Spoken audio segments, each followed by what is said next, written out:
La parole est à Monsieur Thomas Thévenoud pour 5 minutes.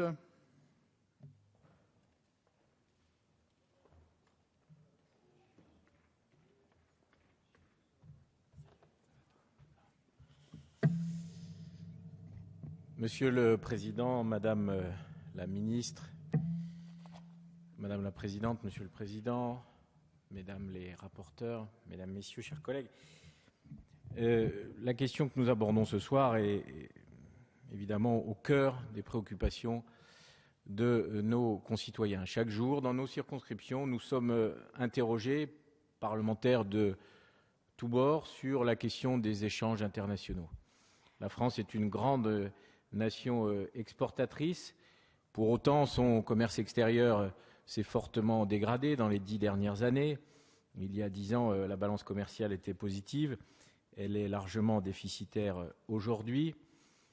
Et les interrogations qui sont posées à nos chefs d'entreprise et à travers eux aussi aux salariés français qui portent l'excellence du savoir-faire national et en particulier industriel, c'est cette question de la réciprocité et du juste échange.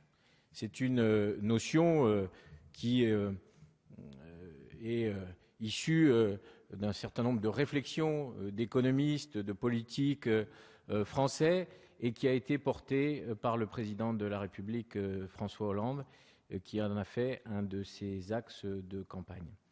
Et axe également de la réorientation de la politique européenne qu'il a souhaité engager depuis qu'il est chef de l'État.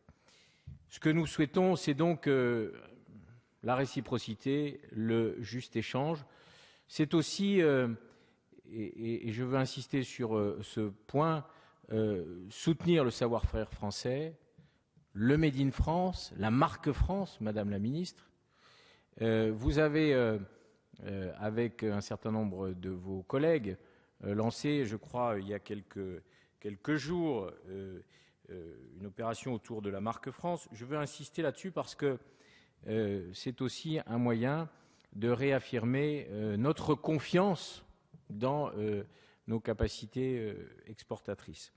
Je veux insister aussi sur la stratégie globale, au-delà de la réciprocité et du juste échange, la stratégie globale engagée par le gouvernement qui vise à renforcer la compétitivité de nos entreprises. Il faut des conditions pour assurer ce juste échange, mais il faut aussi renforcer la compétitivité de nos entreprises. Et à travers le rapport Gallois, le constat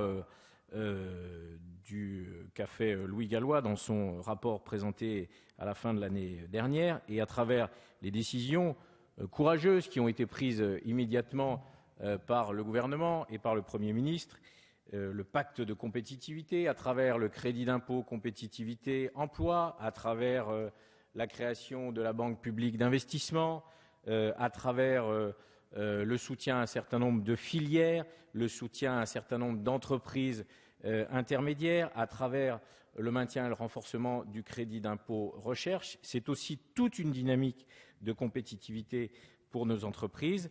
Il faut le juste échange, il faut la réciprocité dans les marchés publics, il faut que l'Europe nous entende sur ce point, et c'est l'objet de cette résolution, mais il faut aussi restaurer la compétitivité de nos entreprises. C'est ce que le gouvernement a décidé de faire. Un dernier mot sur l'Europe. On a dit l'Europe doit être ouverte, elle ne doit pas être offerte. Ce sont les mots du président de la République de François Hollande. Il ne faut pas que l'Europe soit naïve dans la compétition économique internationale qui s'apparente parfois même à une guerre économique entre les continents, les ensembles économiques. L'Europe doit aussi savoir se protéger. La protection de notre industrie, de notre appareil de production, de nos salariés, de notre savoir-faire. Le mot protection n'est pas un vilain mot.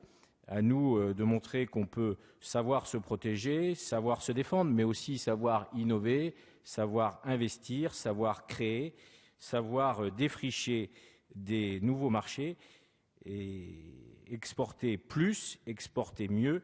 C'est ce que nous allons faire à travers le pacte de compétitivité qu'a proposé le gouvernement, et c'est ce que nous ferons mieux, Madame la Ministre, si en effet la réciprocité commerciale est assurée, notamment sur les marchés publics, mais au-delà, si un échange plus juste se met en place à l'échelle internationale entre les grands ensembles économiques. Merci.